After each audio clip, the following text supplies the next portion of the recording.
So hello বন্ধুরা, আশা করছি ভালো আছো। আমি ভিডিওটা করতাম না, করছি এই কারণেই, আমাদের মাননীয় মুখ্যমন্ত্রী মমতা বন্দ্যোপাধ্যায় প্রণাম নেবেন। তা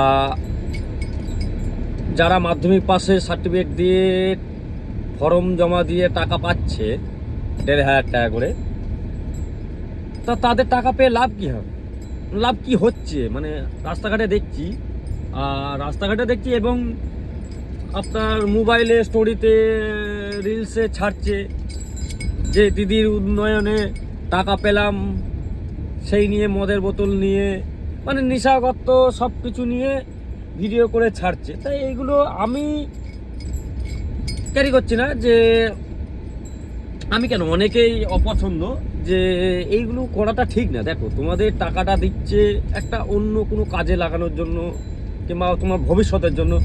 এই যে টাকাটা দিচ্ছে, তুমি মদ খাচ্ছ, নেশাভান করছো, এতে কী হবে? কিচ্ছু না। নিজে ইনকাম করো, দিয়ে সেই টাকায় মদ খাও। হ্যাঁ, সেই টাকায় মদ খাও। তাহলে জিনিসটা বুঝবে না যে কষ্ট করে ইনকাম করে তারপরে মদ গেলে খরচা করলে কি লাগে না লাগে। এই যেমন অনেক বেকার ভাতা এগুলো পায়, টাকাটা বাড়িয়েছে দিদি, ঠিক আছে। ওনারা কি করে জানেন তো? মেডিসিন, বয়স হয়ে গেছে, মেডিসিনের ডাক্তার দেখাতে এইসবের জন্য কাজে লাগাচ্ছে। তা তোমরা এরকম করো না ভাই। টাকাটা দিয়েছে, টাকাটা সঠিক জায়গায় কাজে লাগাও। নেশা ভান করে টাকাগুলো নষ্ট করো না, নিজে ইনকাম করে তুমি নেশা ভান করো। তোমাকে সরকার দিচ্ছে, তুমি টাকাটা রাখো, সময়ে কাজে লাগবে, টাকাটা রাখো। রিকোয়েস্ট করছি, খারাপ যদি কিছু বলে থাকি তাহলে ক্ষমা করো। রাখো ভাই, রাখো।